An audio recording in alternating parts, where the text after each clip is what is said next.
my men, the two of them, were shouting, Mama ti ń lo shovel, amọ̀ngúrò shovel. Mo ní wọ́n ń ṣiṣẹ́ kan lọ́wọ́ ni. I was crying as I was saying because we all knew what that meant. They were about to bury another person. So those two, they were shouting, they were pleading. Mama ẹ bá wọn sọ̀rọ̀, mama kí ni mama fẹ́ ṣe? Ẹ̀yin èèyàn ẹ wò ó lágbára.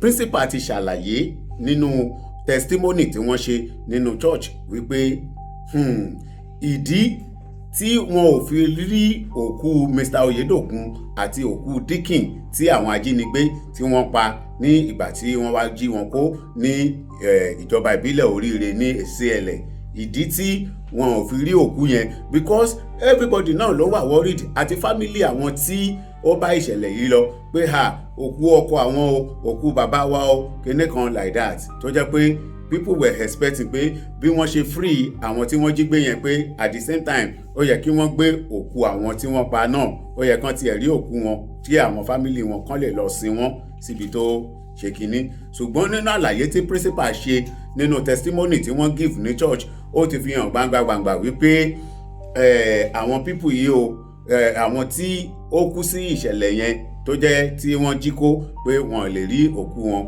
Báwo ni mo ṣe mọ̀ wípé wọ́n lè rókù wọn ni wípé nínú ọ̀rọ̀ tí principal sọ, principal ṣàlàyé wípé commandant àwọn ará bí ó ti wá lọ́jọ́ kan ó sọ fún wọn pé before 7th week bóyá 6th week ó sọ fún wọn pé ìjọba ó ní governor I don't know bí principal ṣe sọ nìyẹn pé wọ́n ní kán release yín o before Friday next week, that is before Friday of 7th week pé kí wọ́n release wọn fine. Ó ní ìgbà tó di 7th week yẹn ear raid ti wá tense gan, ó ti increase ear raid as in ojú ọ̀run ó ti kún fún surveillance àwọn bóyá drone helicopter plane mi ò mọ eléyìí tán ló ń bẹ̀bẹ̀ air raid yẹn wọ́n ló ti pọ̀ gan tó jẹ́ pé wọ́n kọjá lọ because wọ́n ti locate ibi tí wọ́n wà pé ó even ó tó time kan ẹ̀rù ń bà principal pé kán má tẹ̀ lọ ju missile síbi tí àwọn wà. Now ibo ni mò ń lọ gangan pé nígbà tí olórí àwọn ajínigbé yìí tó ti wá bá wọn pé wọ́n ní ká release yín o, pé ìjọba pé governor ní ká release yín before next week Friday fine. So ó ní bó tún ṣe wá di 7th week bí kinní kan ṣe dé nìyẹn commandant àwọn ará bí ó ní ó kàn pé òun pé principal come, principal dẹ̀ ní pé tán bá ti pèèyàn pé come bẹ́yẹn àwọn ti mọ outcome ẹ̀ pé àyà wọn wá ń já pé èyí pé ṣé kò ṣe nǹkan tí àwọn ń rò ní nǹkan tó fẹ́ ṣẹlẹ̀ pé bí ó ṣe pé àwọn ló bá ṣàlàyé fún principal pé principal ṣé nǹkan tí gọ́ọ̀mẹ̀ntì yín tó ń ṣe fún wa iṣẹ́ ó dáa, ó béèrè bẹ́ẹ̀. So gbogbo àwa tá rò bí bóyá gọ́ọ̀mẹ̀ntì ò ṣiṣẹ́ àmì pé bóyá àwọn rescue team pé àríbi tán ti yìnbọn fún wọn àríbi tán ti ṣe kinní kò rí bẹ́ẹ̀ o ẹ wo àwọn àṣírí kọ̀ọ̀kan máa tú. So kí ni mo wá sọ débi kí ni mo rò débi pé àti rí òkú àwọn tí wọ́n kú níbi ìṣẹ̀lẹ̀ yìí kí ni mo rò débẹ̀ pé reason tí wọ́n fi rí wọn òun ni wípé principal wa ní pé nígbà tí commandant yẹn bá wọn sọ̀rọ̀ tán tó ní sí ṣé nǹkan tí gọ́ọ̀mẹ̀ntì yín tó ń ṣe fún wa ìṣó dáa now oya lónìí òun gbọ́dọ̀ pa èèyàn kan again. Ẹ mọ̀ pé àwọn tán ti pa tẹ́lẹ̀ kí ni wọ́n ṣe wọ́n fi pàrókò Mr. Michael tán kọ́kọ́ pa ìyẹn Oyedokun though according to bí ìkan nínú àwọn tíṣà yẹn ṣe bó ṣe ṣàlàyé ó nítorí fóònù wọ́n ní káwọn má lo fóònù pé ṣùgbọ́n ẹni tí òun àti Mr. Oyedokun jọ wà lórí ọ̀kadà kan náà pé ó discover pé fóònù wà lára Mr. Oyedokun. Ìgbà tí commandant wọ́n dé wọ́n wá ṣàlàyé pé ẹni yìí ó mú fóònù lọ́wọ́ nìyẹn wá ní ẹ má wọrí tí mi ò bá pa èèyàn kan nínú yín ẹ̀ ní gbọ́ náà ṣe kọ́kọ́ lọ pa Mr. Oyedokun. Ẹlẹ́ẹ̀kejì nígbà tó ń rí pé gọ́ọ̀mẹ̀ntì ò tètè dá wọn lóhùn lórí ti pé wọ́n fẹ́ san owó pé nígbà yẹn wọ́n sọ fún gọ́ọ̀mẹ̀ntì ṣe mọ̀ pé gọ́ọ̀mẹ̀ntì ò tètè dá wọn lóhùn 1 2 nígbà tí wọ́n rí pé gọ́ọ̀mẹ̀ntì ti kó àwọn rescue team síta tán fi ń sọ nígbà yẹn pé wo ẹ má súnmọ́ wa ò tẹ bá súnmọ́ wa á pa gbogbo àwọn èèyàn yín lẹ́yọ kọ̀ọ̀kan. Ìgbà yẹn náà tó pa Dikin tán wọ́n pa. Now ẹlẹ́ẹ̀kẹta tí wọ́n wá fẹ́ pa kí ló fà á tí wọ́n fi fẹ́ pa commandant yẹn ṣàlàyé fún principal pé wo bí o ṣé nǹkan tí gọ́ọ̀mẹ̀ntì yín ṣe ìṣó dáa pé ṣèbí wọ́n ní pé ká release yín before next Friday ni next week Friday pé nǹkan tó ń ṣe fún wa ìṣó dáa. I don't now know, mi ò mọ nǹkan tí gọ́ọ̀mẹ̀ntì ṣe fún wọn, so mi ò mọ̀ torí pé principal ò ṣàlàyé. Bẹ́ẹ̀ tá a bá wò dáadáa àwọn ológun kan ti ṣàlàyé pé kó tó di pé èèyàn dé ibi tí àwọn people yìí wà gangan tó kó àwọn tó jí kó, ó ti máa kan àwọn camp nínú igbó, àwọn oríṣiríṣi àwọn èèyàn àwọn ẹni yìí táwọn náà fi ṣọ́ ọ̀nà tó jẹ́ pé àwọn military wa tó ti pa. Military ò dàbí civilian, wọn ò ní ṣàlàyé bí báyìí làwọn ṣe ṣe gangan. Wọ́n ti pa àwọn kọ̀ọ̀kan tó jẹ́ pé wọ́n bá tó jẹ́ bí guard tó jẹ́ pé wọ́n ti fi wọ́n sójú ọ̀nà pé anybody tó bá fẹ́ wọ bí àwọn military ti kọ́kọ́ ṣe yẹn. So bóyá ìyẹn ló wá mú commandant yẹn tó wá pe principal pé wo nǹkan tí àwọn gọ́ọ̀mẹ̀ntì yìí tí wọ́n ṣe fún wa ṣé ó dáa fine. Now ó wá ní pé lọ́jọ́ yẹn ó wá ní pé okay nǹkan tó máa ṣe òun tó máa pa èèyàn kan lónìí. Principal ní àwọn wá bẹ̀rẹ̀ sí bẹ̀ pé jọ̀ọ́ tíṣà ọkùnrin 4 ni ó bá òun wọnú gbòǹbì, ẹ ti pa méjì ló kù, ṣé ẹ tó fẹ́ pa ìkan lẹ́ni ni ẹ jọ̀ọ́. Principal wá ní òun bẹ̀rẹ̀ sí bẹ̀ wọ́n fine. Ibi tí wọ́n ti fẹ́ lọ́n ti ń gbìyànjú láti pa ẹni yẹn, wọ́n ti pa wọn dẹ̀ tí mú èèyàn kankan nínú àwọn tíṣà ọkùnrin 2 tó kù, ṣùgbọ́n wọ́n ti lọ ń gbẹ́lẹ̀, wọ́n ti ń gbẹ́ ilẹ̀ tí wọ́n fẹ́ sin wọ́n sí fine. Wọ́n ní ibi tán ti ń gbẹ́lẹ̀ yẹn lọ́wọ́ àwọn tíṣà 2 tó kù wọ́n ti bẹ̀rẹ̀ sí sunkún, àwọn tíṣà ọkùnrin 2 tó kù wọ́n ti bẹ̀rẹ̀ sí sunkún. Principal wá ní pé wọ́n bẹ̀rẹ̀ sí pé òun màmá ẹ jọ̀ọ́ ẹ bá wọn sọ̀rọ̀ pé ó dáa ẹ mọ̀ kan ẹ ṣe nǹkan tí wọ́n bá wọn sọ̀rọ̀ pé ó dáa ẹ gbé owó tí ẹ fẹ́ béèrè yẹn ẹ levy ẹ̀ sórí àwọn family wa, ẹ béèrè nǹkan tí family wa lè afford pé à san ẹ jọ̀ọ́. Wọ́n ṣàǹbẹ̀ principal pé kó jọ̀ọ́ kó bá wọn bá àwọn ará ibi sọ̀rọ̀. Náà kí ló fà á tó fi ní kán bá wọn sọ̀rọ̀? Wọ́n ní wọ́n ti ń gbẹ́lẹ̀, wọ́n ti ń lo shovel, tán bá ti ń gbẹ́lẹ̀ bẹ́yẹn that is to say wọ́n fẹ́ pa èèyàn kan nìyẹn. Náà kí ló wá fà á tí mo fi ní pé àti rí òkú àwọn tí wọ́n ti pa ni pé tán bá ti pa àwọn èèyàn bẹ́yẹn sínú bẹ̀, àwọn náà máa ń gbẹ́lẹ̀, wọ́n á sin ẹni yẹn síbẹ̀ torí òórùn ẹ̀ kó má bàa rùn sí wọn. So àwọn tó ti pa, so bọ́n ṣe wọ́n according to bọ́n ṣe principal ṣe ṣàlàyé ni pé tán bá ti lọ gbẹ́lẹ̀ bẹ́yẹn wọ́n fẹ́ pa èèyàn kan nìyẹn tó jẹ́ pé tán bá ti pa tán so ibẹ̀ náà máa sin sí. So ìdí nìyẹn tó fi jẹ́ wípé wọn ò rí òkú àwọn tí wọ́n ti pa tẹ́lẹ̀, ìyẹn Mr. Oyedokun àti Dikin. So anyway ẹ jẹ́ kí n fi ọ̀rọ̀ yìí sí principal lẹ́nu kẹ́yìn náà kẹ́ gbọ́ bí principal ṣe ṣàlàyé. Lẹ́yìn ọ̀rọ̀ náà àti wá play àwọn fídíò kọ̀ọ̀kan. Bẹ́ẹ̀ jọ̀ọ́ ẹ má gbàgbé ẹ bá mi kílìkì lé subscribe button tó wà nísàlẹ̀ yẹn, ọ̀fẹ́ ní subscription, kò sẹ́ni tó máa jáwọ́ yín, ọwọ́ yín tẹ́ fi ń tẹ subscribe. Lórúkọ Jésù ẹ ò ní fi gbé ọmọ sin o, ẹ ò ní fi gba lẹ́tà ìbànújẹ́ o, ẹ ò ní fi roko lọ́gbà ẹ̀wọ̀n o. God bless you. I bless the name of the Lord for this opportunity that I have. You cannot imagine how many times I have imagined this, how many times I have dreamt it. So I thank God that God has brought it to pass. Lord, I am grateful. I'm going to be very brief. You know, I'm a woman of very few, unlike my husband.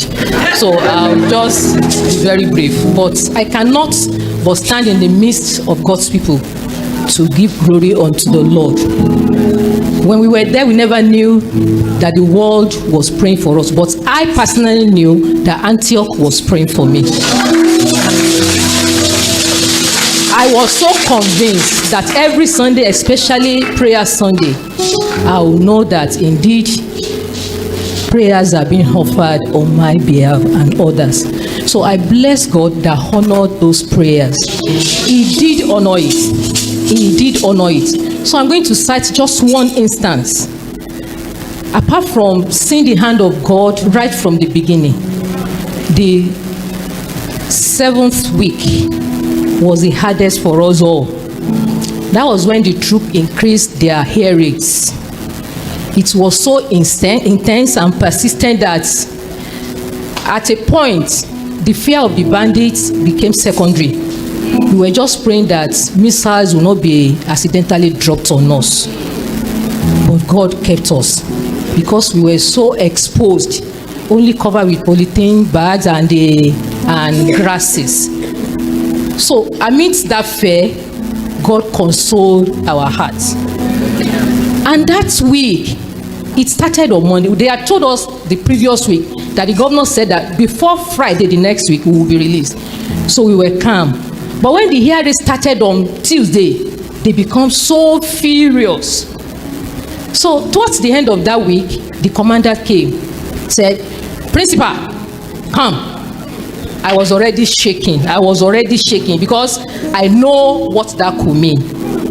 So immediately I got there and said, "See what your government has done. I'm going to kill one of you today." Hey, I just fell down, rolling on the ground. I brought 4 men. There are only 2 remaining. You still want to take another one? I already know that the knowledge of the other 2 will continue to haunt me for a long time. I was just rolling on the ground. And unlike him, he became calm. He became calm. He said they should call me, that when he left our place, that I should come. He said, "Now that the government has been doing this, what do you want us to do?" I said, "What you asked for is beyond any of the victims' family. Just ask for what we can run around for." He said, "Okay, I will send your message." I thought that had gone. Later in the night, we started hearing shovels walking. My men, the 2 of them, were shouting, "Mama ti ń lo shovel, amonguro shovel." Mo ní wọ́n ń ṣiṣẹ́ kan lọ́wọ́ ni. I was crying as I was saying, because we all knew what that meant. They were about to bury another person. So those 2, they were shouting, they were pleading, "Mama, ẹ bá wọn sọ̀rọ̀." Mama kẹ̀, kí ni mama fẹ́ ṣe? But to the glory of God, that night they just asked us to move because they could no longer stay in that place. The hearing was so intense that if a child wants to ease himself, he will be asked to stay there. And they said, "Mama, principal, tell them we are ready to sacrifice any one of them if they make noise. They cannot kill all of us." How do you tell a 1 year, 3 months baby that do not cry? How do you tell a 2-year-old that you must not ask for food? Those period, they were not free to prepare food because they were afraid that smoke will rat them out. So we go hungry most of the time. But to the glory of God, we left that camp to the last camp before we were rescued and released. While I was there, apart from praying for God's release, I specifically asked for 2 things. 1, I prayed that I will not meet an empty house. I knew how strong my husband's health is. So at a point when they told me that he has closed the line of communication, I said, something has happened to him. He wouldn't have done that on his own. So when we were rescued, I was so persistent that one of the armies had to put a call through to him that I should talk to him. So I knew God answered that prayer. The other thing I specifically asked was my health. The place was so terrible that anything could have happened to that place. I just told God, my grave should not be numbered in the forest. And God helped me. We were in a place that when you are shaking with fever, the first question is it malaria you have or fever? And the solution is 2 tablets of paracetamol. At worst, Bosca, or whatever they call that name. That last week on Sunday, because of the stress I had gone through on the 7th week, I broke down. My temperature was on the roof and I was shaking. So I just called one of them, the camp commandant, Oga, can I have 2 tablets of paracetamol? I said, no problem. The woman sitting next to me said, Mommy, this is not paracetamol. I said, God will work with it. I used that paracetamol, and to the glory of God, it was as if I was never having the symptoms of malaria. So God saw us, it was God's hand. The release was miraculous. Nobody, I cannot say this is what happened. And just like that man in Luke who said, Top, they were asking him, this man is a sinner, this man is this man is that. I said, I don't know, but what I know, I was blind. but now I can see.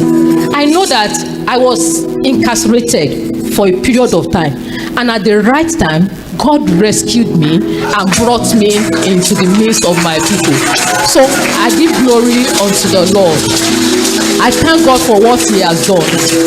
My family cannot thank Him enough. My whole life cannot thank Him enough, but I give glory unto Him. I thank God for this church. I thank God for this church. I thank God for this church. I thank God for this church. We are grateful. We are grateful. We are grateful. There is one testimony of the forest and one testimony of the city. I belong to the city. My wife belongs to the forest. Ẹ̀rí wa ọ̀nà méjì ló pín sí, ti aginjù àti ti ìgboro. Ìyàwó mi ni ó ní testimony aginjù, èmi ni mo ní testimony ìgboro. Àwọn tó sì mọ family wa dáadáa wọ́n mọ̀ pé àyè pariwo. It's a very quiet family. Lẹ́yìn ká ṣiṣẹ́ Ọlọ́run ká padà sílé, tá a bá sì ṣẹ̀ ká bẹ̀bẹ̀. Àmọ̀jù bẹ́ẹ̀ yẹn lọ. But just like brother Job said, what I dread most became my portion. I'm very sure pé tá bá Google wọlé àlàmúsìn story ó pọ̀. Tẹ́lẹ̀tẹ́lẹ̀ academics nìkan lèmi ti máa ń rókọ mi. Mo rí pé even AI ní ìsìn ó ti pọ̀ ju original lọ. We thank God. Ọlọ́run ṣe fẹ́ nìyẹn. That's the first thing I want to say. The second one, èkejì, ó ní pé ẹnikẹ́ni nínú wa tó bá wà nínú ìjọ kan tàbí òmíràn kí ó forí balẹ̀ ní abẹ́ olùṣọ́-àgùntàn rẹ̀. Torí pé wọ́n ní we are all needy people. Gbogbo wa la lè ṣubú anytime. Gbogbo wa la lè nílò ìrànlọ́wọ́ anytime. Ẹni tí ò bá dẹ̀ forí sábẹ́ tí ò lóníbàwí tí ìjì bá dé ó ṣeé ṣe kó máa bọ́ sínú wàhálà kan láti inú wàhálà kan. Mo dúpẹ́ lọ́wọ́ Ọlọ́run fún oore ọ̀fẹ́ tí ó fún mi lábẹ́ olùṣọ́-àgùntàn mi.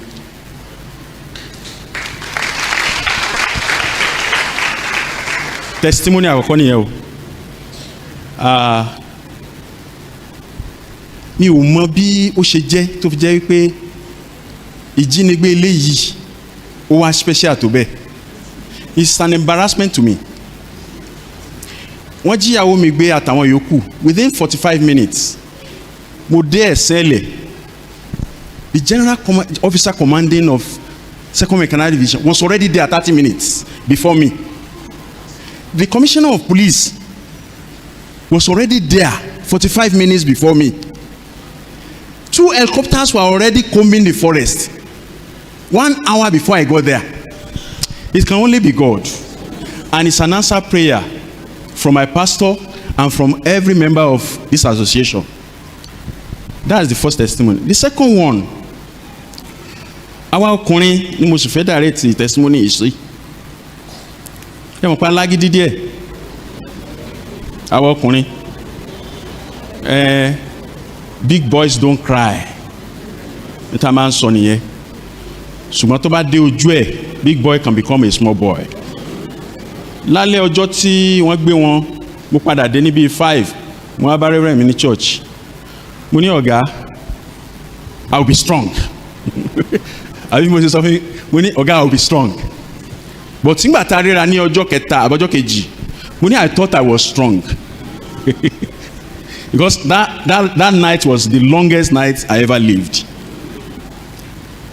So àwa ọkùnrin ẹjọ́ apart from living right, because téèyàn ò bá live right tíru challenge yìí bá dé, the devil will come and say orí rẹ you see yourself now. So that pain ó máa bà ọkàn jẹ́ ju if you are living right lọ. The Bible said the devil is an accuser of brethren. I saw it graphically. ìkẹta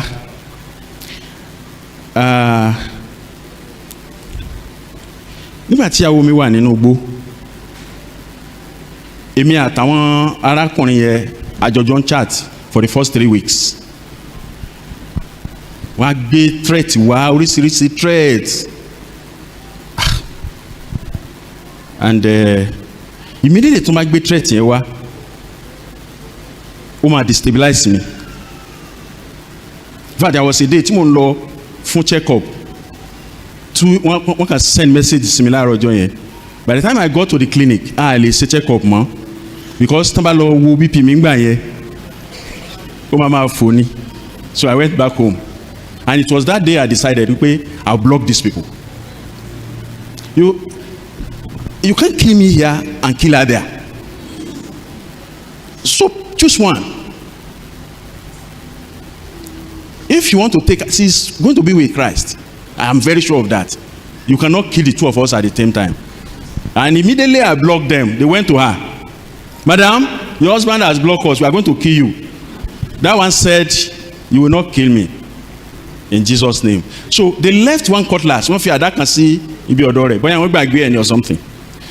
I don't know what they meant. By the time I talked about that day, they were blaming each other or one another. You pay ó fàdálẹ̀ kí madam principal para rẹ̀. Ìyẹn wá sọ fún wa wípé èmi ò ní para mi.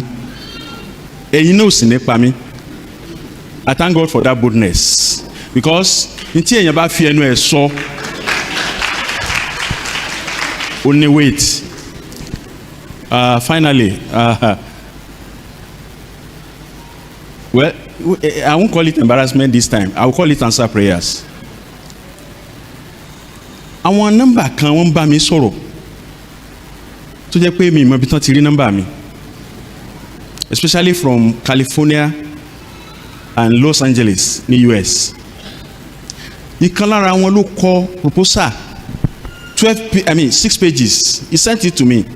See, US Senate. And I was asking, eléyìí no, I don't know you. Where did you know me? And we have many organizations, NGOs, tọ́lọ́run lò láti dìde ìrànlọ́wọ́. Àwọn kan tiẹ̀ wá tán ní pé láti Massachusetts wípé àwọn fẹ́ kí gọ́ọ̀mẹ̀ntì yọwọ́ nínú negotiation, àwọn fẹ́ take over. But àwọn yẹn ní gọ́ọ̀mẹ̀ntì làwọn ní ṣe dealing pẹ̀lú. Adúpẹ́ lọ́wọ́ yín gan ni fún àdúrà tí ẹ gbà fún ìdúróṣinṣin yín. Tí mo bá ń kọjá lọ ń gbòòrò orúkọ ìyàwó mi màá máa gbọ́ nínú àwọn churches. In fact, we just thank God for everything. Ẹ má gbàgbé ẹ̀yin ọkùnrin tí mo sọ fún yín o, tọrọ ọkùnrin ni mí. Ẹ jẹ́ ká lọ sínú MMU wa ní department tàbá wa ká bára wa sọ̀rọ̀ dáadáa. If you want to be a Christian, please be a Christian. If you don't want to be, it's better you go out so that you know that when challenges come, you're on your own. Àwọn èèyàn kan ní máa gbàdúrà àgbàdànù wọn ní gbàdúrà àgbàdànù ní ayé wa o. Finally, mo fẹ́ kà láti sorry sir, mi ò lọ seminary but mo máa ń ka Bible dáadáa. Ní Psalm 126, that's common verse, Psalms, the joyful return of Zion, the joyful return to Zion. Verse 2 says, then our mouth was filled with laughter and our tongue with singing. Then they said among the nations, the Lord has done great things for them. Ibi tí mo ti fẹ́ parí testimony mi nìyẹn. The nations said, the Lord has done great things for us. The first 25-30 years of my life, I lived it in the mosque. For people who don't know, I was an imam. I was the second in command in University of Ibadan when I was an undergraduate student. But when this thing happened, one will pay wow. It has been rosy since 1990 thereabout. And you know the first set of people that visited me, the Muslim community of Oyo State. The second set of people that visited me were the Muslim community in Lautech. It was like a flash. Well, I don't know what it means, but we can add 1 to 1 and see what is happening. But the prayer of the saints availeth much. Thank you very much. ẹ̀yin èèyàn ǹjẹ́ ẹ mọ̀ pé àwọn kan tún ṣì ń pe ìjínigbé oríire local government àti bọ́n ṣe lọ rescue àwọn teacher àtàwọn akẹ́kọ̀ọ́ yẹn ní content. Anyway, ibẹ̀ yẹn kọ́ ni mò ń lọ. Nǹkan méjì ni mo fẹ́ sọ̀rọ̀ lé nínú fídíò yìí. Mo gbàdúrà fún wa àní rí wàhálà lórúkọ Jésù lágbára Ọlọ́run o. Now ni wípé ǹjẹ́ ẹ mọ̀ wípé principal school yìí wọ́n ti láwọn òṣìṣẹ́ olùkọ́ mọ́ o. Bẹ́ẹ̀ ni wọ́n láwọn òṣìṣẹ́ olùkọ́ mọ́. Number 2, àwọn tí wọ́n jí àwọn akẹ́kọ̀ọ́ àti olùkọ́ gbé yìí, ṣé ẹ mọ̀ pé èrò wọn tẹ́lẹ̀tẹ́lẹ̀ ni pé wọ́n fẹ́ máa pa àwọn ẹni lẹ́yọ kọ̀ọ̀kan lójoojúmọ́ kíjọba lè tètè dá wọn lóhùn. So gbogbo àwọn èèyàn tá à ń sọ wípé sójà kan ló gbà wọ́n lẹ̀ kinní kan tí wọ́n bá dárú ọgbọ́n tán dá, nǹkan táwọn ẹni fẹ́ ṣe ni pé wọ́n fẹ́ máa pa àwọn ẹni díẹ̀díẹ̀ kan máa fi fídíò ẹ̀ ránṣẹ́ sí ìjọba pé tẹ̀ bá tètè dá wa lóhùn àtúpà míì lọ́la. Gbogbo ẹ̀ náà ni mo máa ṣàlàyé fún wa nínú fídíò yìí. Fine, principal tí wọ́n ní àwọn òṣìṣẹ́ mọ́ kí ló fà á ni wípé psychological trauma lolóyìnbó ń pè é. Bẹ́ẹ̀ ni psychological trauma lolóyìnbó ń pè é, ni pé bí wọ́n ṣe jí wọn gbé yẹn kò sí ọjọ́ tí wọ́n bá lọ sí school, kò sí ọjọ́ tí wọ́n máa lọ sí school tán máa dénú ọ́fíìsì wọn yẹn tó jẹ́ pé wọn ò ní máa ro bí nǹkan yẹn ṣe ṣẹlẹ̀. tó bá ṣe ń rò làyà wọn máa já, bọ́n bá ṣe ń rò làyà wọn máa já. Another thing ni wípé tó bá tún ti rí anywhere tó jọnú inú igbó tó jọnú forest, anytime tó bá ti rí tí ìyá ìbá ti rí, tó bá tiẹ̀ wo inú igbó ẹ̀yìn school wọn lásán àyà wọn máa já. Tó bá wo igbó inú igbó ẹ̀yìn school wọn, wọ́n máa wò pé ìbí náà kó wa gbà, ó máa jẹ́ kán rántí nǹkan tó ṣẹlẹ̀ lọ́jọ́ sí. So psychological trauma ó ti ń affect ìyá yìí. So a lè blame wọn. Màmá ti lò 28 years níbi iṣẹ́ ìjọba, ó kù bí 7 years kí wọ́n retire kán lè gba gbogbo àwọn benefit wọn, ṣùgbọ́n màmá ní pé àwọn òṣìṣẹ́ olùkọ́ mọ́. So kí ló máa ṣẹlẹ̀, kí ló máa happen? Ṣé wọ́n máa post màmá yìí sí ibòmíì ni, àbí ìjọba máa change iṣẹ́ tán ṣe, wọ́n máa post wọn sí another ministry? So people are still waiting to hear that from the government. Ẹni tó bá mọ mini psychological trauma, ẹ jẹ́ kí n kó sáré ṣàlàyé díẹ̀ fún wa. Mo ní èèyàn kan tó jẹ́ pé láti kékeré ló ti jábọ́ látòrí upstairs. Ǹjẹ́ ẹ mọ̀ pé láti ìgbà yẹn ẹni jẹ́ ẹni tó close mọ́ mi. Tá a bá wá sí Èkó, ẹni yìí níbi bíríìjì bẹ́gà yẹn, tá a bá gbé mọ́tò wá tó bá jẹ́ pé àwọn mọ́tò ni, kò lè gorí bíríìjì bẹ́gà yẹn kó cross. Gbogbo àwa tá a máa ń lọ sí Èkó dáadáa, ó ní pé tóun bá ń wọlẹ̀ ẹsẹ̀ òun máa gbọ̀n bíi pé òun fẹ́ jábọ́ ni. Ìgbà tẹ́ni ní opportunity láti travel torí pé kò lè gun plane ni ò ṣe lọ. That trauma, that fear is still there. Torí pé kò lè gun plane, pé torí plane máa wà lókè, kò lọ o, ẹ̀yin èèyàn, kò lọ rárá. Ibi bridge bẹ́gà náà nígbà tí kìíní ta bá débẹ̀ kò lè gun bridge, ó máa fẹsẹ̀ lọ gba ìsàlẹ̀, ó prefer kó lọ fẹsẹ̀ gba ìsàlẹ̀ níbi tó ti máa fẹsẹ̀ cross jù pé kó gun orí bridge kó fi cross lọ. So ara nǹkan tá à ń pè ní psychological trauma, nǹkan tó bá ti ṣèyàn rí ó máa rányàn, as in anytime tẹ́niyẹn bá ti ronú sí àyè ẹ̀ máa já. Ìgbà míì ó lè sọ̀yàn dìdàkudà téèyàn ò bá ṣọ́ra. Ẹlòmíì wà tó jẹ́ pé psychological trauma ó lè jẹ́ kó máa dá sọ̀rọ̀. Woman kan wà tí olè wá sílé wọn ní time yẹn tó jẹ́ pé olè yẹn aṣọ black ló wọ̀ tó ń na ìbọn sí lórí.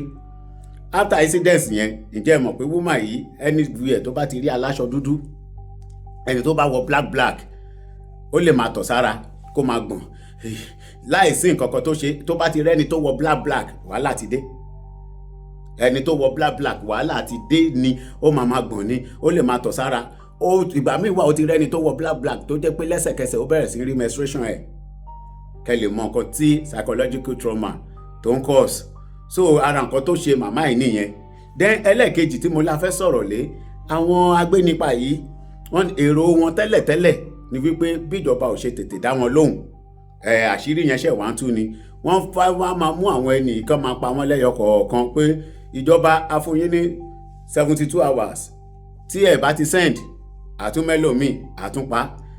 Tán bá tún ti pa ẹlòmíì tán a tún fún yín ní iye ọjọ́ báyìí tẹ́ bá ti dáhùn wọ́n á tún mẹ́lòmíì wọ́n á tún pa wọ́n á fi fídíò ẹ̀ wọ́n á fi ránṣẹ́ sí ìjọba. Ìyẹn ló fà á tí ìjọba náà fi lọ kó gbogbo àwọn fámìlì wọn lóríṣìíríṣìí tí ìjọba fi sọ fún wọn pé ó yá ẹ jẹ́ ká ṣe fídíò kọ̀ náà bá fi kíní yẹn hàn wọ́n pé ó yá ṣe é mọ àwọn ẹni tó wà ń bí wọ́n ní àwọn mọ̀ wọ́n. Yorùbá ní abẹ́ni lórí àṣẹ́wò náà kò fẹ́ jẹ́ kán fi dà kò fẹ́ jẹ́ kán mú dà kọjá lórí òun. Àwọn tó ń pààyàn àwọn ò fẹ́ kán pa fámìlì àwọn náà tiẹ̀ mọ̀ bó ṣe ń rí lára náà bá ní pé ó dà náà bá jọ negotiate ẹ kó àwọn èèyàn yín bí kẹ́kọ́ àwọn okay. Anyway ẹ jẹ́ kí n fi fídíò ilẹ̀ ká tún gbọ́ lẹ́nu bàbá mi Kọ́lá Olóòtú ọmọ Àdábánijà kẹ́yìn náà tún gbọ́ explanation wọn lórí ẹ̀ ṣùgbọ́n bá ṣe ń wo fídíò náà lọ ẹ̀jọ̀ ẹ má gbàgbé ẹ bá mi click lé subscribe button tó wà nísàlẹ̀ yẹn ọwọ́ yín tẹ fi bá wa tẹ subscribe ẹ ò ní fi gbé ọmọ sí ẹ ò ní fi gba lẹ́tà ìbànújẹ́ o. God bless you. Àwọn tí wọ́n wá kó àwọn ọmọ léèwé àtàwọn tíṣà yìí bóò ní ẹ ṣe bẹ̀rẹ̀ plan ẹ̀. Bọ̀dá láti sọ fún yín pé láti inú oṣù kejì ẹni ẹ ti ń plan bí wọn ó ṣe wá kó àwọn èèyàn. Kì í ṣe nǹkan tí wọ́n rò lálẹ́ àná mọ́júmọ́ òní tí wọ́n sì ń gbọ́ ọ̀nà Ọ̀yọ́ sí ètí bọ̀.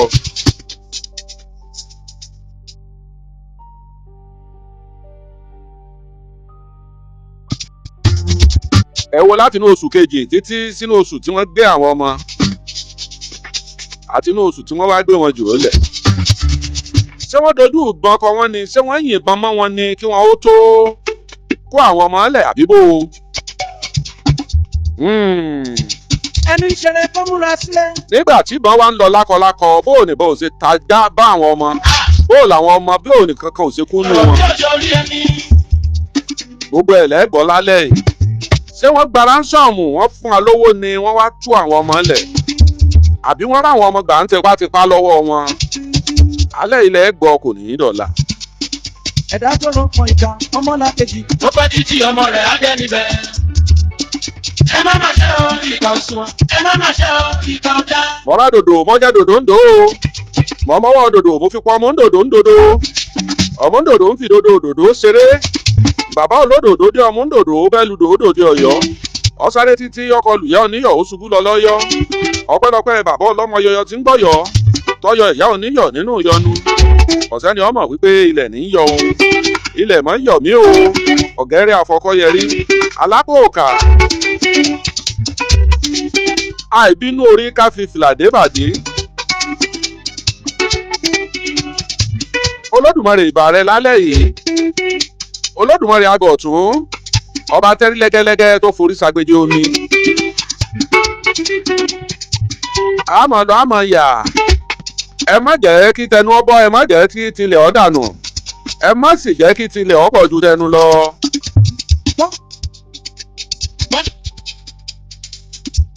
Bá a bá ń sọ̀rọ̀ nípa ìwádìí ọ̀rìn kí ni wí tí mo rí nípa bí ẹ ṣe gbé àwọn ọmọ yìí lọ. Àṣírí kan mo kọ́kọ́ sọ fún yín. Láti inú oṣù kejì bí wọ́n sì ṣe bẹ̀rẹ̀ rẹ̀ àwọn ẹgbẹ́ ajàjàǹgbara kan àwọn ẹgbẹ́ esin ọ̀kọ́kú àbí mélòó wọn dá a lẹ̀ wọ́n kó kínní pílátífọ̀mù tí wọ́n máa ń ṣe lórí fóònù yẹn wọ́n kó jọ wọ́n ń ṣàyìn àwọn èèyàn sí gbogbo owó tí ọmọwọ́tọ̀ ọmẹsẹ̀ tó ṣàdédé rí gúrùpù kan tí wọ́n ṣàyìn rẹ fún gúrùpù tí wọ́n náà ó kò rí bọ̀ ọlọ́run má jọ ṣàyìn gúrùpù tí wọ́n ó fi rán ọ lẹ́wọ̀n ọlọ́run má jọ ṣàyìn gúrùpù àwọn tí wọ́n ń wá o wọ́n dá kan gúrùpù lẹ̀ lórí fóònù wọ́n dẹ̀ ń sọ̀rọ̀ láti bẹ̀ wọ́n ti ń plan gbogbo bí wọ́n ó ṣe rìn kábíyèsí olódùmarè nǹkan mọ̀ ń bẹ lábẹ́ ọ̀run o.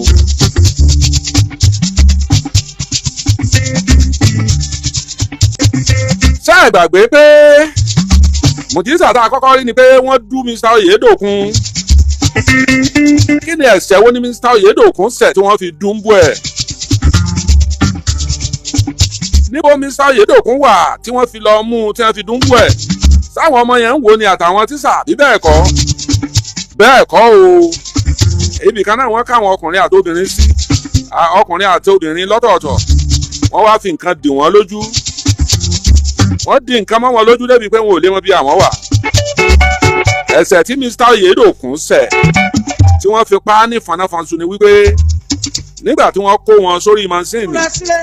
ẹni jẹ̀ka tó múra síta àtọ̀rẹ́ àti ìka ìka ò ní bẹ́ẹ̀. kí wọ́n tó kó wọn wọ́n sọ pé kí kálukú yọ̀ǹda kó kó fóònù ẹ̀ wá wọ́n ní Mr. Oyedokun ò fi fóònù tiẹ̀ sílẹ̀.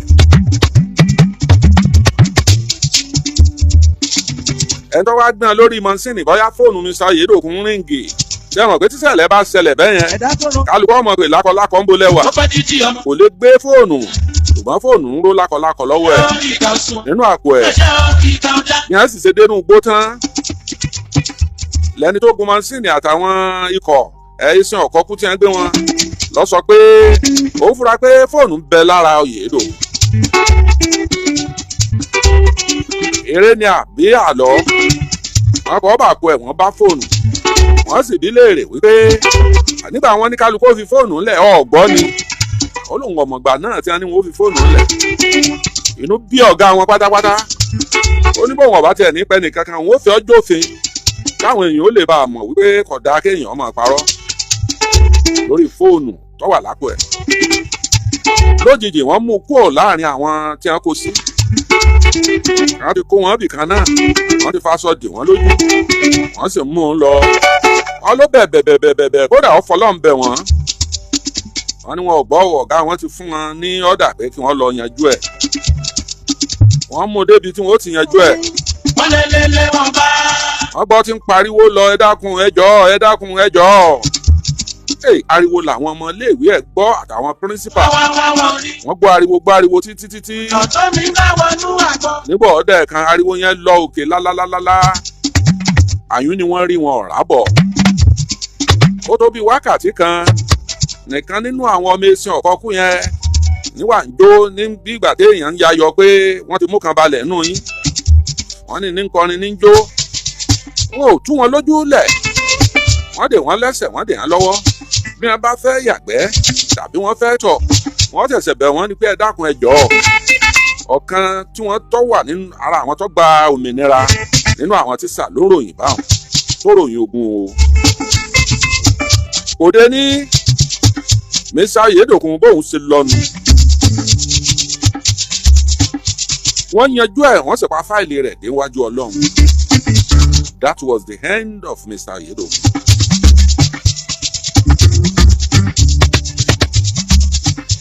ẹni tó ti ṣe tíṣà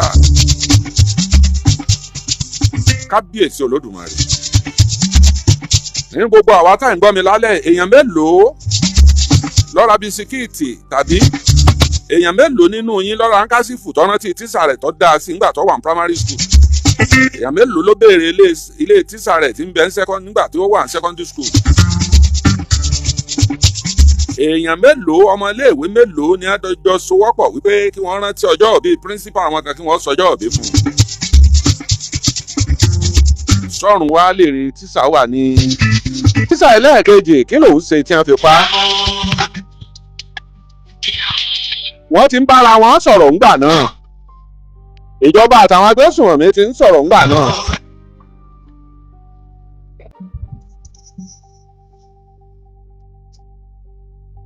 ọ̀rọ̀ tí wọ́n sì ń jọ sọ ńgbà yẹn ni pé bí wọ́n ó ṣe tú àwọn ọmọ ẹlẹ̀ gbogbo ìgbà tí ìjọba ọ̀sán kankan oníkan ń lọ lábẹ́lẹ̀ lójijì ọlọ́dà àwọn tún bínú jọ kan wípé àwọn sọ́jà ń súnmọ́ wọn pọ̀ jù wọ́n ti wọ́ọ̀nù o pé bí wọ́n bá ti súnmọ́ wọn àwọn pa gbogbo àwọn tí wọ́n wà ń bẹ̀ wọn. lábẹ́ bẹ́ẹ̀ ìjọba wa lo nǹkan tá à ń pè ní native intelligence wọ́n pa àwọn tó ní native intelligence wọ́n pa pọ̀ mọ́ high technology.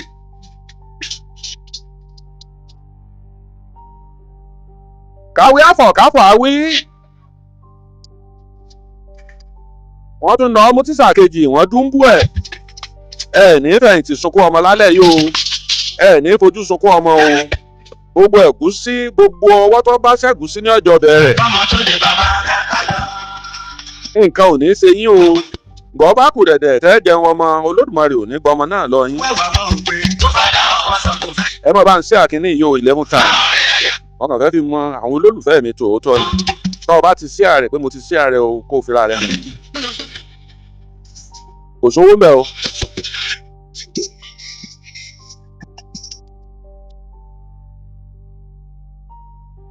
adé ọmọ adé mo jẹ́rìí ẹ̀ ó ti share rẹ̀ confam olólùfẹ́ nìwọ mo mọ̀ ọ́ dáadáa mo mọ̀ ọ́ bí ìgbà tí èèyàn dówó mọ̀ nínú olólùfẹ́ ni. wọ́n mú kejì balẹ̀ àwọn ìjọba náà wá ní bí kinní yìí ṣe ń lọ ìjọ kọ̀ọ̀kan kí wọ́n pa àwọn ẹni ìtàn báyìí. níbẹ̀ ni native intelligence ti wọlé nínú fóònù tí wọ́n fi ń bá wọn sọ̀rọ̀ nínú fóònù nọ́mbà ọwọ́ wọn wọ́n track ẹ̀ pẹ̀lú àṣẹ àwọn ọlọ́pàá wọ́n sì mọ gbogbo ibi tí wọ́n fi tẹlifóònù yìí bá sọ̀rọ̀ wọ́n sì wọ bàálù lọ wọ́n sì ń lọ kó àwọn èèyàn wọn. nígbà tí wọ́n wá kó àwọn èèyàn wọn tó tẹ́ ìjọba lọ́rùn ìjọba wá láwọn fẹ́ bá wọn ṣàdéhùn àwọn fẹ́ bá wọn sọ̀rọ̀ lórí fídíò àwọn fẹ́ bá wọn sọ̀rọ̀ lórí fídíò call tí wọ́n bá ti bá wọn sọ̀rọ̀ lórí fídíò call ní tí wọ́n bá fẹ́ gbà kí wọ́n já wọn gbọ́. wọ́n gbé fídíò ìjọba náà gbé tiẹ̀ fídíò wọ́n wá ń sọ àwọn èèyàn wọn fún wọn. sẹ́ẹ̀mẹ́nì. àwa lé èèyàn lọ́wọ́ yín ẹ̀yin náà lé èèyàn lọ́wọ́ wa. tí ẹyọ kan bá kú tó bá tún kú nínú àwọn èèyàn tó wà lọ́wọ́ yín. gbogbo àwọn tẹ́ ń wò yìí ẹ máa sunkún wọn o àwọn náà ti lọ nìyẹn o. àṣì abẹ́ni lórí kì í fẹ́ wọn ó mú dà lọ nípa àkọ́ ọ̀hún. àṣé agbésùnmọ̀mí àṣé wọn ò fẹ́ kéèyàn tí wọ́n kú bí wọ́n ṣe dájú tó bí wọ́n ṣe ń pa àwọn èèyàn nípakúpa ọwọ́ wọn rọ wọn ò lè ṣe nǹkan kan mọ́ ọwọ́ adẹni tí ó rẹkùn àtẹni tí ó ta òkèèrè làwọn méjèèjì ó ti máa gbúrò ara wọn. wọ́n ní kí ni ìjọba ń fẹ́ ìjọba láwọn èèyàn tó wà lọ́dọ̀ yín àwọn fẹ́ ní fọnáfọnsúkẹ́ kó wọ́n lẹ̀ ìtàgbé ìgbéjìnà ẹ pa àwọn èèyàn ọwọ́ yín lẹ̀ bí bẹ́ẹ̀ kọ́ ẹ fojú sunkún gbogbo àwọn tó wà lọ́dọ̀ ọ̀wọ́ àìyé kábíyèsí olódùmarè ọwọ́ àwọn agbésùnmọ̀mí rọ́ ọwọ́ àwọn ọ̀rọ̀ wọn ò lè ṣe nǹkan kan mọ́ ìjọba farahàn wọ́n pé eléyìí èé ṣerémọdé o kábíyèsí olódùmarè wọ́n ní kí ni ìjọba ń fẹ́ ìjọba láwọn èèyàn tó wà lọ́wọ́ yín làwọn ń fẹ́. ìyàwó mi máa jàjà. wọ́n lọ́dà náà kíjọba ọmọ wà á kógun bá wọn ẹ̀yìn àwọn èèyàn wọn kí wọ́n máa lọ síbi báyìí kí wọ́n lọ dúró dè wọ́n bẹ̀.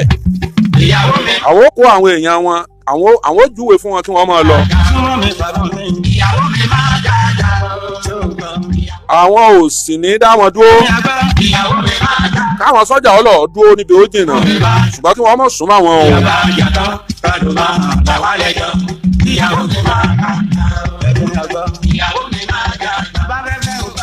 bí wọ́n ṣe kó àwọn ọmọ ẹlẹ́nu àti tó lè rìn àti tí ò lè rìn wọ́n rìn gan nínú igbó kí wọ́n tó débi àwọn sọ́jà wà o kódà odò kan wà tó jẹ́ wípé sọ́jà kan ní ń gbé àbí ẹ̀yìn tíṣà kan ní ń gbé àwọn ọmọ kéékèèké léjìká tí ń gbé wọn fo odò kan wà láàrin méjì ibẹ̀ síbi tí ọkọ̀ àwọn sọ́jà wà. nítorí kì í ṣorí ẹnìkan afẹ́fẹ́ tó. at the end of the day ẹ̀wá gbọ́ kẹ́ni tó wọ́n ti yẹ sọ. ìyá principal àwọn tíṣà tó kù àtàwọn ọmọ gbogbo wọn pátá. ọmọdé bá di yóò bá fàgbàlagbà.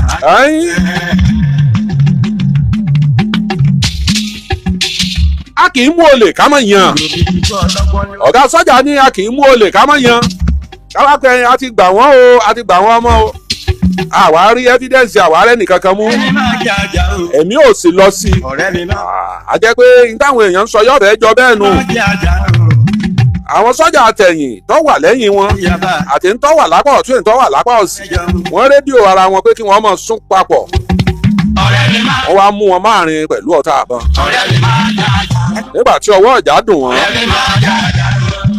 wọ́n káwọ́ òkè àwọn tó kúkú nù wọn wọ́n sì kó wọn pẹ̀lú àwọn èròjà nǹkan ogun wọn wọ́n ní nǹkan ogun kìí ṣe nǹkan ogun kékeré o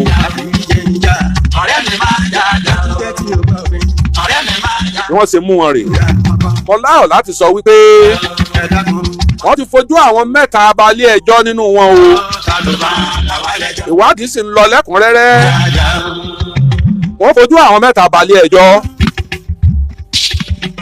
ẹ̀yin èèyàn wá níbi tọ́rọ̀ wá dé dúró yìí. ṣé ọwọ́ àjọ arrangement àbẹ́ni tí èèyàn jọ arrange nǹkan tí èèyàn jọ mọ nǹkan pa ẹ̀. pé kàn fi báwa dúkùkù lájà ni kó wá fi hàn di pé ẹdú ẹnìkíní ẹdú ẹnìkejì ẹ rí bá arrangement eléyìí ọ̀fẹ́ lágbára pọ̀ jù.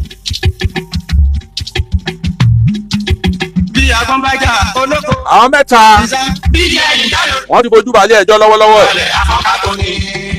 àwọn mẹ́tẹ̀ẹ̀ta wọ́n sì ní láti Niger State ní ẹ̀tọ́ wa. tóde tí ń gbèsè kí ló bá mú mi orin èébú sí rẹ̀ ọ̀rọ̀ tóde tí ń gbèsè kí ló máa. èyí tó fi hàn wá wípé nọ́ọ̀bì ṣeré-ṣeré o nọ́ọ̀bì yẹ̀yẹ̀yẹ́ o eléyìí kọjá apá àyà kọ́ńtẹ́ǹtì lásán o. báyìí ni wọ́n ṣe gba àwọn ọmọ yẹn tí nǹkan kọ̀ àwọn lára báyìí ni wọ́n ṣe gba àwọn principal tí nǹkan kọ̀ àwọn lára.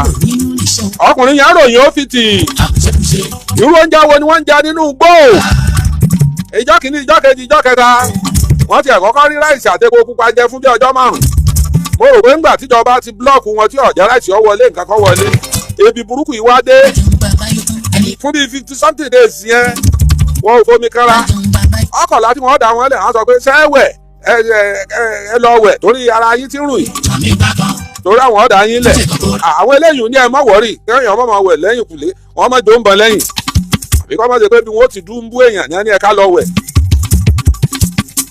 kábíyèsí ọlọ́run wọn ò rí nǹkan kan jẹ́ ẹ̀ wọ́n kọ́kọ́ ń jẹ ráìsì àti epo pupa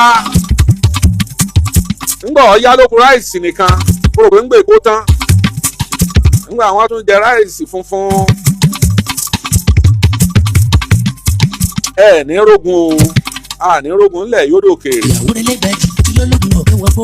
nígbà kan ṣèkàn kò ní yóò kó fi ṣèkàn kó ra rẹ kájọ máa mú lọ. ó ní agbára débi wípé àwọn ọmọ mi ò lè dárìn mọ́ wọ́n ti rìn ó ti rẹ̀ wọ́n àwọn ọmọ kékeré ẹsẹ̀ àwọn ọmọ mi ti bó níbi tí wọ́n ti ń rìn wọn ò ní irú ẹ̀ rí náà kèé màá sẹ̀rìn kékeré bí kí wọ́n sọ pé kéèyàn ó rìn láti ọjọ́ kó máa rìn lọ sí tógèètì láti ọjọ́ kó máa rìn lọ tógèètì ọ̀nà èkó látọjọ́ kó fẹsẹ̀ rìn lọ gúrúmàràjì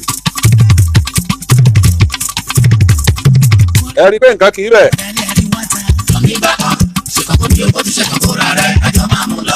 wọ́n ti charge àwọn mẹ́ta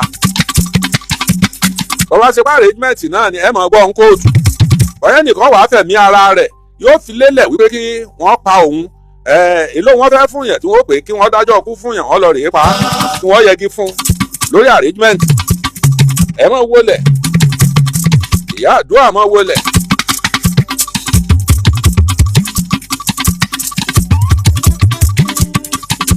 kábíyèsí olódùmarè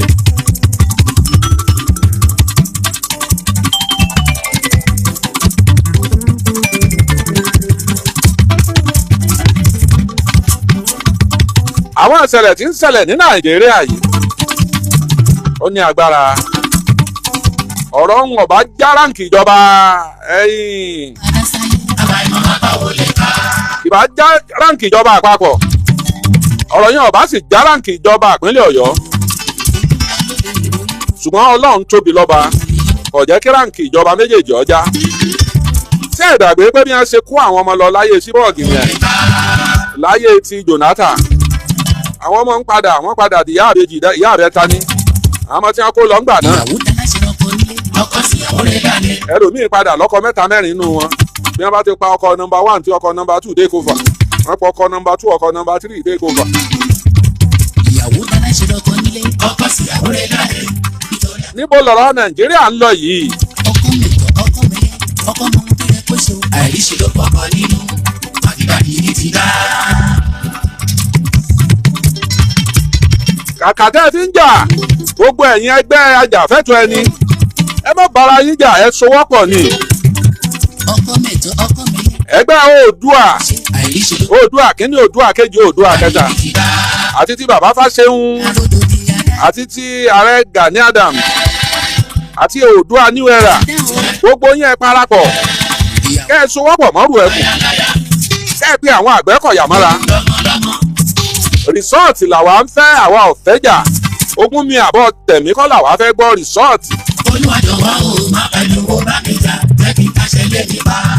nígbà tí mo wà ní primary 3 wọ́n jù mí inú ọkọ̀ láago mẹ́ta òru ńjọ́ kan mọ́tò tí máa ń lọ lálákọ̀ọ́kọ́ mọ́tò ìdájí mọ́tò tí máa ń lọ Kire ibi Ifẹ̀ níbi Kire ni bàbá mi bàbá lóńdó ọlọ́run gbàbọ̀ wọn ọlọ́run foríjì wọ́n lọ sùkúù ní ṣáṣèjì rẹ ni àbí wọ́n bá jù mí inú mọ́tò ìwọ̀n àkọ́kọ́ ni olówó ẹ mọ̀rún tí wọ́n máa pè é lẹ̀ tí wọ́n kọ́kọ́ máa ṣe wáàsí ní bàbá bá gbé mi jùlọ nso ó di ju àwọn jù mí inú ọkọ̀ ńjọ́ náà nígbà wọ́n já mi lẹ̀ lóru dúdú ni ó kù àti wọ àbà a sì rìn láti bí irú bíi sí bí ìgbà tí èèyàn bá rìn láti dé Àpẹ́ tí wọ́n fẹ́ rìn lọ géètì nínú igbó kìjikìji ìjọ náà ni òwe pé ilẹ̀ sú ọmọdé lójú ọ̀nà ó lòun láyà bí ọ̀bá láyà sí ó sùn ní igbó ni mi ò lè gbàgbé láéláé wọ́n bá ń lọ ju kábíyèsí ọlọ́run ní já rógun o ní rógun o. òun tó rú àwọn èèyàn lójú níbi àwọn ọmọ iléèwé yẹn tí wọ́n kó wọn lẹ̀ nítorí ọ̀pọ̀lọpọ̀ ń sọ ní pé irú ogun wo ni wọ́n bá wọn jà tí nǹkan kan ha àwọn ọmọ yẹn láà ṣe àdúrà kí nǹkan ha wọn láà ni àbí kí wọ́n fi intelligent gbà wọ́n kú ọgbọ́n ológun ni wọ́n fi gba àwọn ọmọ yẹn jáde nǹkan kan èrà ọ̀rọ̀ àwọn láà o káwá wo àwọn tíṣà tí wọ́n pa ní fọnáfọná kábíyèsí ọlọ́run ọlọ́run tó ọlọ́run jọ̀ọ́ báwa tún Nàìjíríà tò kí Nàìjíríà ó tòrò bí omi afàárọ̀ kan.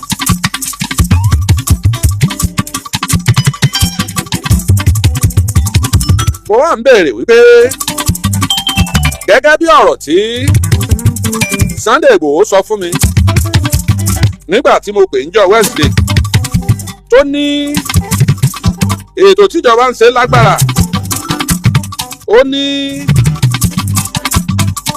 wípé ó ṣeé ṣe o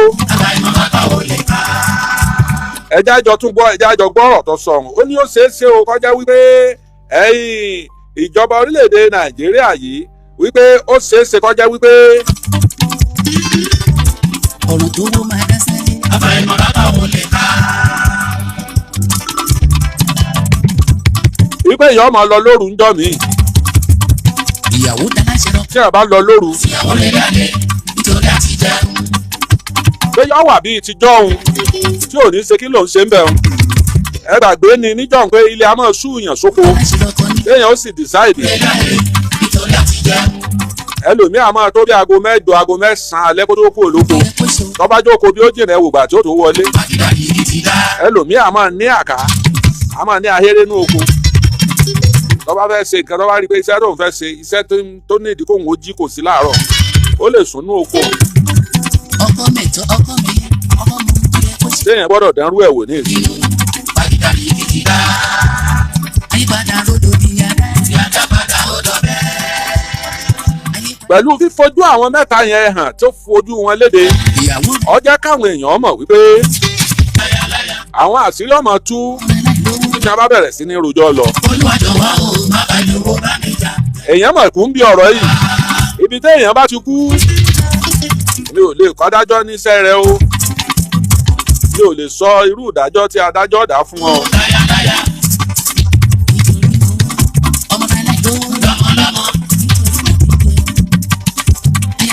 Ọlọ́run tó fún mi.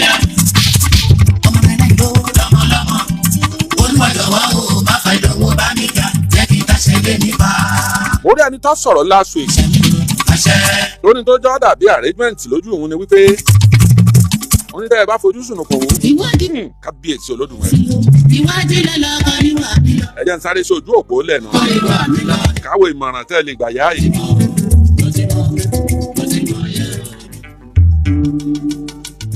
ẹ bá ń ṣe ojú òpó stúdíò lẹ̀ a fẹ́ mọ ìmọ̀ràn tẹ́ gbà yá ẹ̀ ṣé kọ́ máa lọ ilé ẹ̀kọ́ lọ́ọ́ sinmi ni kọ́ kọ́fẹ̀yìn ara rẹ̀ tì ní kó tó tásìkò ìjọba àfẹ̀yìn tìjọba àbí. ẹ̀lú ẹ̀ka alẹ́ o ẹ̀ka alẹ́ o ẹ ṣeun. ẹ ṣeun. orúkọ mi ni káyọ̀ mọ́tòtò láti dàwé amúlòkù. yes. ṣé rí tẹ́tí bá dáyìn mọ́lẹ̀ inú òdògùn ni. adúpẹ́ lọ́dọ̀ ọlọ́run bẹ́ẹ̀ pé ẹ̀mí wọn wà. ẹ rí wẹ́ẹ̀sì tí bandit ń rí ni o. ọlọ́run ṣé rí ọlọ́run bá nìyí dábàá yìí náà. ṣé bọ́lá ló mú wọn kó bẹ́ẹ̀.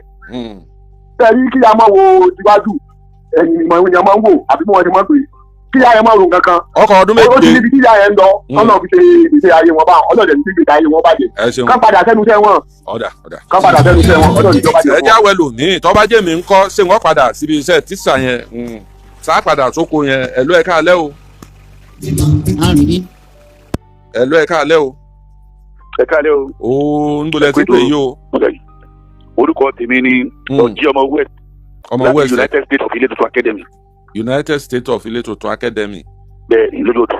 mo ti ẹ̀ láìkì yín ilé tuntun náà lẹkùn lọ́dà báwọn. n ta nílò àgbélárugẹ. o ṣe jẹ́ ní alájí.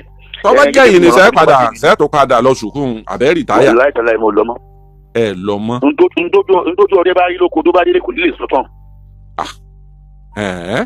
nítorí bẹ́ẹ̀ yẹn gbogbo tó rí kọ́ ló ń sọ fún wa. wọ́n láìka láì fún abilẹ̀ láti. even though gan àwọn tó lọ gbà wọ́n lẹ̀ gan gbogbo tó rí lọ́nà tó bá pàdé kọ́ ló lè sọ tó bá délé. ọ̀tàn ṣúgàjà. bó ṣe jẹ́ nìyẹn. kábíyèsí olódùmarè ẹ̀jẹ̀ agbọ̀n tóbìnrin mi ò wí ẹ̀ka alẹ́ o. ẹ̀lọ́ ẹ̀ka alẹ́ sàn. ẹ̀ka alẹ́ o ọkùnrin ló tún pè. òpè ètò sà. àwa rèé o. abilékọ adébáyọ̀ ni látàrí mọ́rọ̀ lọ́yọ̀ aláàfin. ok obìnrin abilékọ ni. bẹ́ẹ̀ni. ẹ pẹ̀lẹ́ mà. látàrí mọ́rọ̀ lọ́yọ̀ aláàfin àtúpẹ́sà. ẹ ṣeun tó bá jẹ́yìn ńkọ́. èmi ò ní lọ mọ́ o kódà látẹ̀yìn yẹn bá jẹ́ bí ẹ̀gbọ́n mi kan ní ìníjẹ́ wọn lọ mọ́ wọ́n fẹ̀yìn ara wọn. kódà tó bá jẹ́gbọ̀n yẹn ẹ sọ pé ọmọ lọ mọ́. kódà kò sí ń tọ́jú ọmọ. owó ìfẹ̀yìntì rẹ̀ wá ń kọ́ bóun ni ó ṣe gbà. bí wọ́n bá fún wọn lówó fẹ̀yìntì fáìn tí wọ́n bá fún wọn déédéé tá bá fi kú sọ́hùn kan. ìjọba ìfẹ́ ni tí ó bá parí iṣẹ́ rẹ̀ lówó ìfẹ̀yìntì ó. àwọn kan fọwọ́ mówó wọn. kan fọwọ́ mówó wọn tí wọ́n bá yẹ kó wọ́n ti kú sọ́hùn kan tó lọ́wọ́ bá yọ wọ́n bá ń kọ́. ntẹ́ ìwé ni pé Sergeant Morídélé ọ̀sán ju Major General Kúsógun lọ. bẹ́ẹ̀ni kábíyèsí olódùmarè. ẹ káalẹ́ o. ẹ káalẹ́. ooo. mo ti Sàlàbí ló ń sọ̀rọ̀ láti Mọ́kọ́lá. náà. ẹ wò tó bá ṣe mí ni èmi ò ní lọ mọ́ o. Ọlọ́run ò ní jẹ́ àríláburú èmi ò ní lọ mọ́. bẹ́ẹ̀ ni ìní lọ mọ́ kọ̀rọ̀ ayé yájú kọ̀rọ̀ ọ̀run lọ ayé yóò dá kò sí ẹni tó fẹ́ kú òun ló mọ nǹkan tó ju rẹ̀ rí lọ́hùn òun ló mọ nǹkan tó ti pass through. so ẹni tó jẹ̀ bá yàn dé bẹ́ẹ̀ kò ní mọ bó ṣe rí lára rẹ̀.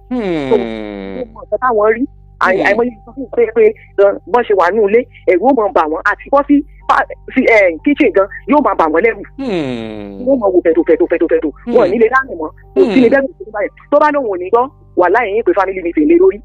ní ìyẹn tó bá gbẹ̀yàn ni Ọlọ́run bá fi ṣẹlẹ̀ ní pé family meeting lórí ni ní pé níbo ó lọ́bi kankan mọ́ kò síbi tí ó lọ mọ́. kábíyèsí Ọlọ́run kò ní lè dá lọ́bi kankan mọ́ yóò mọ̀ wò fẹ̀tò. ẹ̀lú ẹ̀ka alẹ́ o.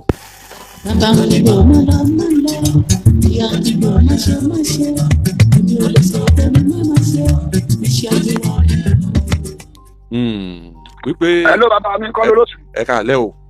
kò ní ṣe yín kò ní sẹ́mi yín ẹ gbàdé wọlé lọ fún ìgbọ́lọ́. àmín. orúkọ mi ní àràbọ̀ kọ̀ yàgbé láti lómi bá mi. ẹ ṣeun. tó bá jẹ́ mi ní ẹ̀rìn tí ó lọ àjọ dàrú ni o. àmì ni mi tí ó jókòó tó bá tún lóun ò ní gbóhùn ò ní gbà máa tún dáhùn yẹn dáa níbi àná ò lọ nífẹ̀ẹ́. ẹ̀rìn tí ó lọ kò tí o bá gba dára nígbà kó filẹ̀ kó jókòó àrẹ jẹ ọlọ́wọ́ sì tó dá. lẹ́yìn eléyìí lẹ́yìn tó fẹ́ pè wọlé àápà fóònù díẹ̀ tọ́ba sèmi ni tíṣà tí wọ́n mú lọ ní ògbó fún 56 days tọ́lọ́run wá yọ mí báwọn ṣé ẹ padà tún mọ kẹ́kọ̀ọ́ ńlọ àbí ẹ rìtáyà ara yín. hello ẹ káalẹ́ o. bàbá mi ọmọ àgàbá níjà. ẹ ṣeun. ọjà àdìlẹ adéṣàn ní ìlú Ògùn bàbá mi o. ẹ ṣeun. látọdún tí mo ti ń tẹ̀lé yín mo wọlé sọ́dọ̀ yín lónìí olúwaṣẹ́gun akọ́lábí látọ̀mí àjọ alágbẹ̀dẹ. gbogbo alágbẹ̀dẹ ń kọ́. àlàáfíà làwà gbogbo ẹ̀yin bàbá ayé àgbàlagbà lẹ́mọ̀ mọ́ kò wí. ẹni kú tí ọ̀pá pa ni tó bá mọ̀ sí ni ní fìlà kámọ̀ dúpẹ́ lọ́mọ̀ tọ̀. ẹ tí kìnìún bá sì pàmẹ́ rí bàbá mi. tó bá rí wèrè yọmọ ọ. wọn bá tọ́lọ́ ń bá jí orí nu tí wọ́n bá fi ṣe láàánú kọ́ wá bísẹ́ẹ̀sì tí ọmọ ṣe. báwọn ìjọba bá rán lọ́dẹ. iná olóṣèlú ó jò lọ́yọ̀ọ́ stéètì. ọba ti ṣe yìí náà. Oríyọmí ọmọ Amusa. wọ́n bá díjú mórí kí wọ́n gbé bọ́yàn jẹ́ ọba ti dá wọn láre àwọn àti dàràbà àti jìjìlá. ẹgbẹ́ alátàǹpàkò ti fọ́kọ rẹ̀ lẹ̀ fáwọn INEC wípé gómìnà tàwọn nu wọ́n sì ti dé sí ọ̀rọ̀ padà bí Oríyọmí ọmọ Amusa ń làwọn fà kalẹ̀ that is to say kò sí yúnmúyúnmú kankan mọ́ ìyẹn nínú ẹgbẹ́ alátàǹpàkò. ẹlẹ́jọ́ tó lòun ìgbà tó fa pàjánu. báwo ni tó máa fẹjọ́ lọ. kí wọ́n jókòó wọ́n jọ máa yanjú ẹ̀ lókun. Bímbọ Adékànbí nínú ẹgbẹ́ ẹlẹ́gẹ̀ẹ́ APM Bímbọ Adékànbí ẹni fọ́kọ rẹ̀ sọ́wọ́ sókè òun ni ó dìbò nínú ẹgbẹ́ ẹlẹ́gẹ̀ẹ́ tí ọ̀la alátakò kankan bí ṣe wù ọmọ. ẹni tó lù wá dálẹ́jọ́ tó lòun ìgbà tó fa pàjánu. báwo ni tó máa fẹjọ́ lọ. agbára ọkà agbára èèyàn ó sì dé èèyàn pàdé. kábíyèsí ọba Sàràfàdín Nàlé olóyè gíga nílùú Ìbàdàn. ọba ti ṣe yìí náà. òun lẹgbẹ́ APC. Olúwa ti ṣe. gbogbo tẹ́ ń gbọ́n ìsọ́mì ni sẹ́mọ̀ tí wọ́n ń pè ní ìsìnkọ́mì olóṣèlú. bí wọ́n bá ja bẹ̀bẹ̀ òkè bíi 50 times. ibi ọ̀rọ̀ ń lọ mo wí fún yín o. àwọn mẹ́tẹ̀ẹ̀ta tí wọ́n kojú ara wọn nu. sẹ́mọ̀ pẹ́gbẹ́ òṣèlú pọ̀ sá.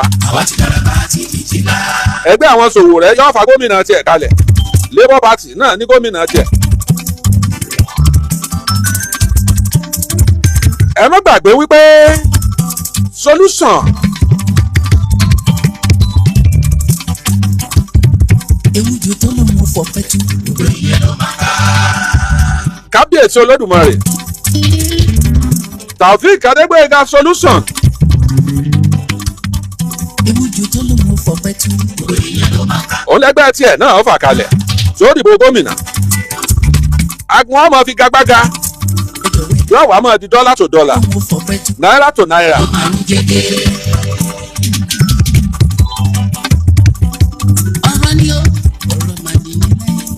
nínú àwọn nǹkan tá a ti ń rí táwọn olóṣèlú ti ń mira jìgì. nígbà gbogbo àwọn èèyàn ń lọ fún wọn lówó ní ọjà Bódè tó jóná. ó ní Oríyọmí náà bá kó igi pákó nù tírélà méjì ó ní wọn lọ kó fún un. bẹ́ẹ̀ yàn bí wọ́n bá fún yín lówó materials tẹ́ ní ìdí. Adékànbí pé gbogbo ń tẹ́ ẹ fi lè mọ̀ pé kinní kan nínú ẹbí ẹ̀ àwọn mùsùlùmí àwọn kìrìsìtẹ́nì.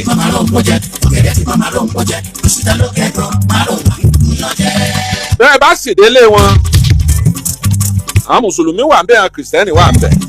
ó ṣe bẹ́ẹ̀ o ọ̀la mọ́sálásí kan mọ́lẹ̀ wọ́n sì pé gbogbo àwọn mùsùlùmí kí wọ́n wá kí jímọ̀ ń bẹ̀ ní jímọ̀ tó kọjá.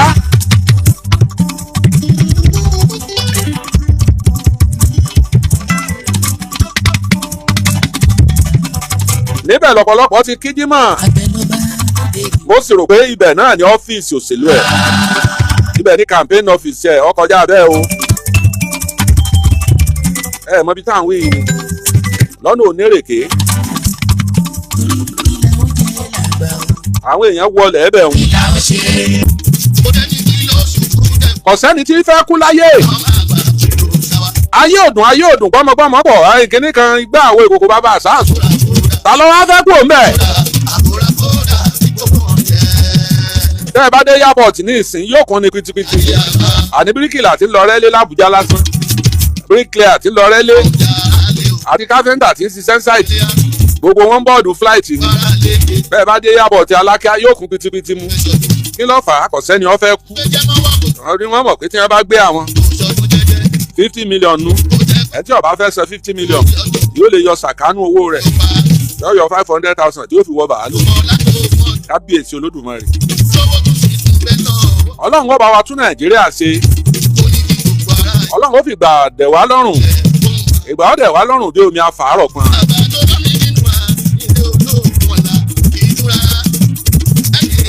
èmi rọ ìyá principal wípé bí ìyá bá ro dúdùn fàn yóò họra dé egbò ẹni tí ìjọba lè ṣe lórí ọ̀rọ̀ ìyá principal kí wọ́n bá wọn wá iléèwé sáàrin ìgboro iléèwé tó bá wà ní ìgboro tí ò jìnnà sílé wọn tí wọ́n ó dráìfù láti ilé wọn tí wọ́n ó bọ̀ sílé ìwé tí wọ́n ò ní kanú igbó kankan. níta ń pè ní trauma kì í ṣe nǹkan kékeré o. fún àpẹẹrẹ ẹni tí èèyàn ò bá kú lójú ẹ̀ rí ìgbà téèyàn bá kọ́kọ́ kú lójú ọmọdé láyé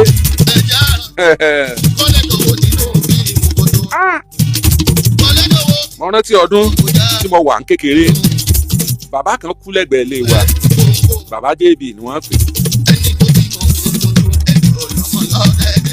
wọ́n wá tẹ òkú rẹ̀ sínú pósí ẹ mọ̀ pé gẹ́gẹ́ báwọn onígbàgbọ́ ṣe máa ń ṣe wọ́n tẹ̀ sínú pósí wọ́n á jẹ́ gíláàsì wọn wà lẹ́nìkan kan yín àtàwọn mékè àti gbogbo wa wà ń yọjú wò bàbá JB yẹn tó bá ràkàrà gbogbo wa ní mọ́ á fúngbà ayé rẹ o yọ̀ọ́ra kegbe tí ọ̀rẹ́ pa tí ọ̀ra gbogbo ẹ̀ bàbá yẹn ṣe bíi typist lẹ́gbẹ̀ẹ́ ilé wa wọ́n ní typewriter nígbà wọn wá kú wọn wá tẹ́lẹ̀ gbogbo wa wà ń lọ yọjú wò àṣà àti ìdá nǹkan kan nígbà tó di alẹ́ ibi tá a máa lọ tí ìyá wa máa rán wa lọ pé ọ̀yá lọ́ọ̀rì rẹ̀ kọ́ wá ní ilé kínní àbá lè lọ mọ́ bá ń lọ ilé ahó lọ bá rẹ̀ kọ́ wá tá a bá dé kọ̀rọ̀ bá yára dàbí pé bàbá ń yọjú wò wá bí ẹni pé bàbá yẹn ń yọjú. ìyà tí wọ́n fi jẹ àwọn tíṣà àwọn ò lè délé wí ọkùnrin yẹn ni wọ́n di àwọn lójú wọ́n ní ẹni slight mistake táwọn ọmọ wẹ́wẹ́ yẹn bá ṣe bóyá wọ́n sunkún àbí wọ́n ṣe kankan ní. wọ́n ní àwọn ni wọ́n fìyà rẹ̀ jẹ àwọn tíṣà ni wọ́n fìyà rẹ̀ jẹ ẹtí wọ́n ti dé nǹkan mójú wọ́n lè ṣàdédé gbọ́ gbàá kí wọ́n náà ń di ìbọn wọ́n là ń di ìbọn pàgọ́ trauma yẹn ò lè kúrò lára wọn wọ́n bá ṣe lu òyìnbó ni gbogbo àwọn ọmọ yẹn yẹ kí wọ́n kó wọn síbì kan kí wọ́n máa ṣe evaluation fún wọn.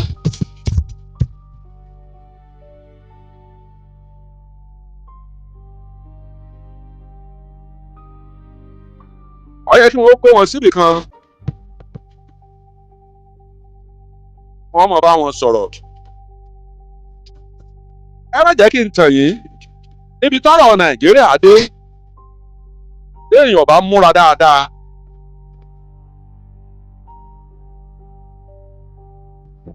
bọ́ bá gbọ́kọ̀ rẹ̀ ojú ọ̀nà àti máa wà lálẹ́ yóò di wàhálà téèyàn bá wà nílé tọ́jẹ́ lé sáìtì new site ẹ mà àwọn ilé kan tí wọ́n máa kọ́ sí new site yọ̀dà dúró nù gbó tí wọ́n fi kíní nylon bag flower tí wọ́n fi ń ṣe kíní flower tí wọ́n fi ṣe window rẹ̀ tí wọ́n ta sí window tí wọ́n ta sẹ́nu ọ̀nà téèyàn bá wà ń rú bẹ́ẹ̀ tí wà ń gbọ́ pé wọ́n ń gbé wọn lọ o tọ́ bá gbọ́ kàkàkà lóru tẹ́ mọ̀ pé yóò fẹ́ mọ̀ tọ́ ara kábíyèsí Olódùmarè táàmù tráfù lóru tẹ́ nínú ọkọ̀ tá ń lẹ́sẹ̀ kéèyàn mọ̀ tó gbégbẹ̀ báyìí yóò fẹ́ kọlù yẹn ọmọ ìmọ̀ borí gbá mi o yóò mọ̀ tó gbé nínú mọ́tò tá ń lẹ́sẹ̀. ìmọ̀ràn mẹ́ta fún obìnrin yẹn ìmọ̀ràn mẹ́ta fún ìyá principal yẹn ìmọ̀ràn tèmi síjọba ni pé wọ́n gbé ìyá principal kúrò nínú sùkúù nù gbó kí wọ́n gbé sí ìgboro ẹlẹ́ka alẹ́ o. ẹ̀ka alẹ́ ẹgbẹ́ tó olùdó ní tulu. àmín. orúkọ tèmi Dáúdà alágbẹ̀rún kan. náà. ẹgbẹ́ tó bàbá wa. ẹ ṣeun. ìmọ̀ràn fún mi fún ìyá yẹn ni pé alákòókò náà kí ìyá yẹn sọ ìyá yẹn di kíjọba sọ ìyá yẹn di commissioner of education. àbí agbọ́nìkan ni wọ́n fi sí bí yọ̀ọ̀dọ̀ àwọn super. àbí náà tó yé so àmọ́ ẹ̀dẹ̀mí ni fún ìjọba ọlọ́run ìjọba jẹ. ẹ ṣe àdúpẹ́. eléyìí mú un lábàá wá pé kí wọ́n sọ yáǹdí commissioner for education àwọn àmọ̀ bóyá ìwé ìyá gbé bí àmọ́ bí wọ́n ṣe máa ń yan commissioner bóyá wọ́n lè fi ọ̀nà ìyá náà. for the benefit of our nation generations. Hello somebody ẹ káalẹ́ o.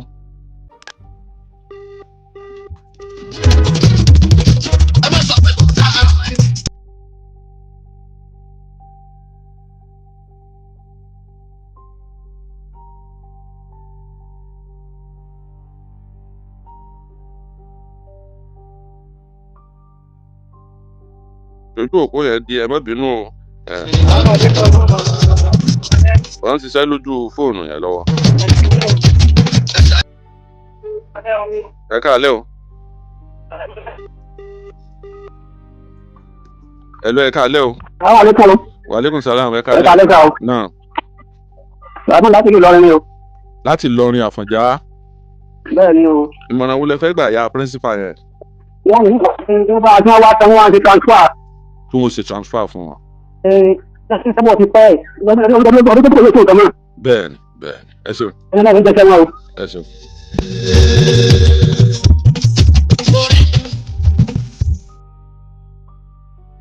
Mọ̀ ń gbọ́ nǹkan kan. Wọ́n ní ìrú ẹkùn ti Sunday Igboho. Wọ́n ní wọ́n fẹ́ lọ Kwara State. Àwọn tí wọ́n gbé ń Kwara kí wọ́n lọ gbà wọ́n lẹ̀. Wọ́n ní níjọba ọ̀hún sọ pé rárá o. Kí wọ́n má wá stéètì tàwọn o. Àwa ń ronú pé kí ló lè fà á. Pé kí wọ́n má wá o. Èyí ò sì rí gómìnà bú. Torí pé tẹ́ ẹ bá wo Kwara, ìdajì Kwara, àwọn Fúlàní lọ́pọ̀ ń bẹ. Ọmọ wàá dìjà ẹlẹ́yàmẹ̀yà.